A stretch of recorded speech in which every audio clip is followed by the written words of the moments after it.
का इंसाफ। मैं हूं आपके साथ Janvi.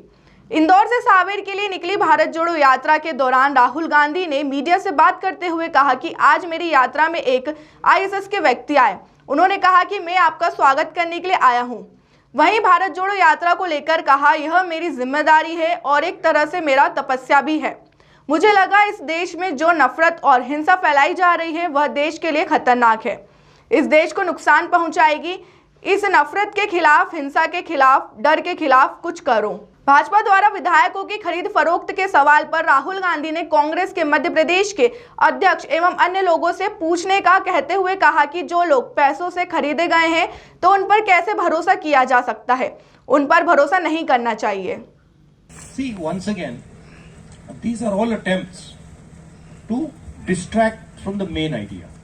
You want the newspapers tomorrow to say either Rahul Gandhi contests from Amethi or Rahul Gandhi does not contest from Amethi. I want the newspapers to say Bharat Jodo Yatra, the ideas of Bharat Jodo Yatra, the philosophy behind Bharat Jodo Yatra. So the answer to your question will come maybe in a year or year and a half. Hindustan को चलाना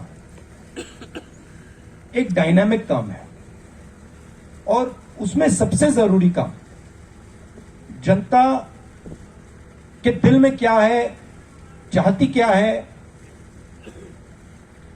उस आवाज को सुनना। तो आप अगर जनता की आवाज को सुनोगे तो आपको इंडिकेशन मिल जाएगा। जैसे मुझे याद है यूपीए की सरकार थी, हमने मनरेगा किया और मजदूरों की मदद की और 1-2 साल बाद हमारे पास किसान आए और उन्होंने बहुत अच्छी तरह हमें समझाया कि देखिए आपने मजदूरों की मदद की, उनका रेट बढ़ गया, हमारा कॉम्पेंसेशन क्या है, हमें भी कॉम्पेंसेशन मिलना चाहिए। और जैसे उन्होंने ये रैशनल बात हमें बताई, हमने उसको एक्सेप्ट किया और हमने कर्जा माफ किया। तो मेरा कहना है कि ये देश डायनामिक देश है, इसको आप किसी रिजिड स्ट्रक्चर के साथ नहीं चला सकते। और बीजेपी इस देश की आवाज नहीं सुन रही, आरएसएस बीजेपी इस देश की आवाज नहीं सुन रही है और वो रिजिड तरीके से देश को चला रहे हैं। उनके जो आइडिया है, उनकी जो सोच है, उससे वो चला रहे हैं।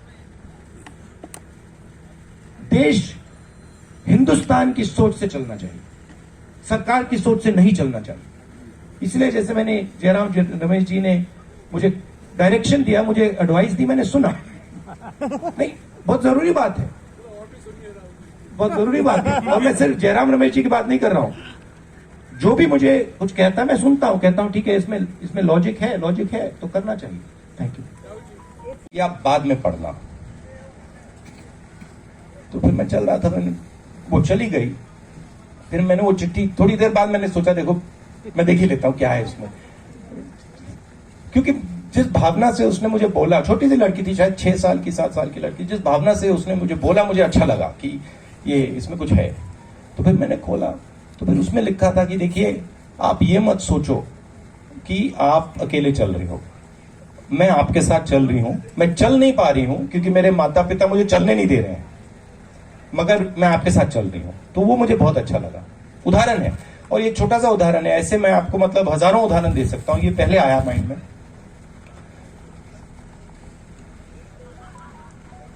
राहुल जी, अलग से उदाहरण बाद में दीजिएगा, 10 मिनट बाद। यस मध्य प्रदेश न्यूज से महेंद्र उदाहरण। नहीं, मैं आपको बड़ी इंटरेस्टिंग बात बताता हूँ। जैसे यात्रा में क्या हो रहा है, मैं 2-3 चीजें आपको बताता हूँ जयराम जी, आपकी परमिशन से। तो एक तो चल रहे हैं और जैसे मैंने आपको कहा किसी का दर्द होता है तो उसका सामना करना पड़ता है। दूसरी बड़ी इंटरेस्टिंग बात होती है कि पेशेंस जो होती है वो ड्रामेटिकली इंक्रीज हो रही है। कि अगर मैं पहले 1-2 घंटे में इरिटेट हो जाता था, अब मैं 8 घंटे में इरिटेट नहीं होता हूं। नहीं, आप हंस रहे हो, मगर ये बहुत बड़ी इंटरेस्टिंग चीज है, क्योंकि अब मुझे यहां धक्का लग जाए, पीछे से खींच लिया, मुझे कुछ फर्क नहीं पड़ता। तो ये दूसरी बड़ी इंटरेस्टिंग चीज है कि जो पेशेंस है वो बढ़ रही है। और तीसरी बात है कि सुनने का तरीका बदल गया है। तो अब अगर कोई व्यक्ति आता है जिस प्रकार से मैं उसकी आवाज को सुनता हूं उसका नेचर बदल गया है। मैं ज्यादा उसकी ओर से आवाज को सुनता हूं, मैं अपनी ओर से नहीं, मैं यहां से नहीं देखता हूं, मैं उधर से देखता हूं। तो ये मुझे लग रहा है काफी फायदेमंद चीजें हैं। सबसे पहले ये जो बेरोजगारी है, इसका सबसे बड़ा कारण कंसंट्रेशन ऑफ वेल्थ, कि 3-4 लोगों के हाथ आपने हिंदुस्तान का पूरा धन डाल दिया है।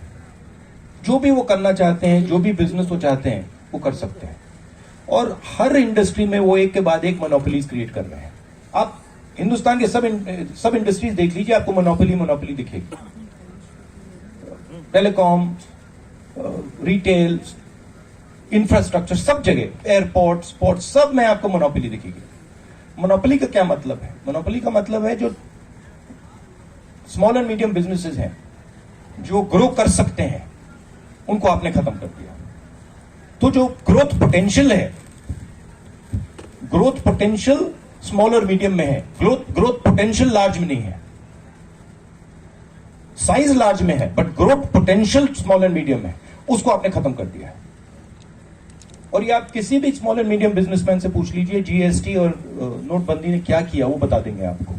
तो सबसे पहले जो ग्रोथ पोटेंशियल देते हैं, उन पर फोकस करना जरूरी है। दूसरी बात, जो इस देश का फाउंडेशन है,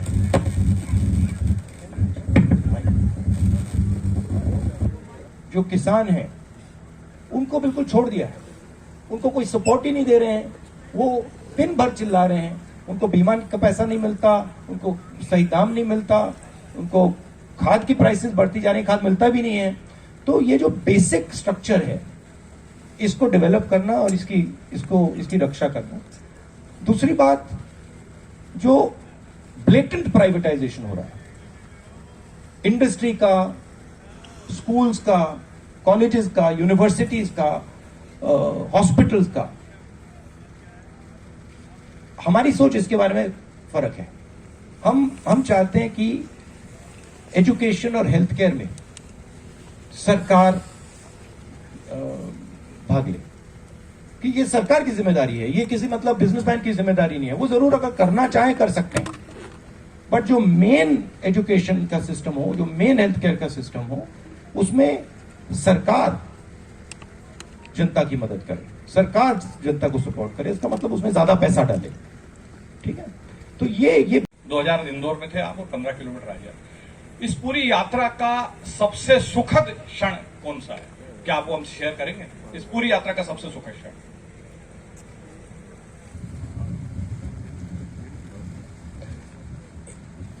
एक नहीं कह सकता हूं।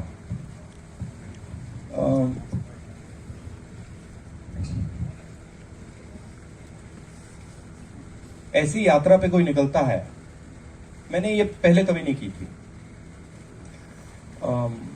छोटा काम नहीं है, तो पहले निकलते हैं, पहले 5-10 दिन बाद पता लगता है कि भाई 3700 किलोमीटर चलने हैं। बीच में मेरे घुटने में दर्द होना शुरू हो गया। मेरी पुरानी इंजरी थी, पहले ठीक हो गई थी, वो थोड़ी डिस्टर्ब हो गई, तो काफी मुझ में डिस्कम्फर्ट था, डर था कि भाई ये चल पाऊंगा या नहीं। और फिर आस्ते आस्ते उस डर का सामना किया कि भाई चलना पड़ेगा, सवाल ही नहीं उठता। तो वैसे क्षण अच्छे होते हैं कि आपको कोई चीज डिस्टर्ब कर रही है और आपने उसको आप अडेप्ट कर गए, तो अच्छा लगता है। एक बार मैं ये नहीं कहूंगा कि ये सबसे अच्छा क्षण था, क्योंकि बहुत सारे थे, मगर जब आपने सवाल पूछा वो ये क्षण याद आया कि मेरे पैर में काफी दर्द, घुटने में काफी दर्द हो रहा था, मैं चल रहा था और बहुत सारे लोग मेरे से बात कर रहे थे। धक्का लगता है, ऐसे धक्का लगता है, तो जब धक्का लगता है तो चोट लगती है। तो मैं कहता रहता हूं थोड़ा साइड में चलिए, मतलब मैं ऐसे कहता हूं। ज्यादातर लोग मानते नहीं हैं, बट मैं कहता रहता हूं।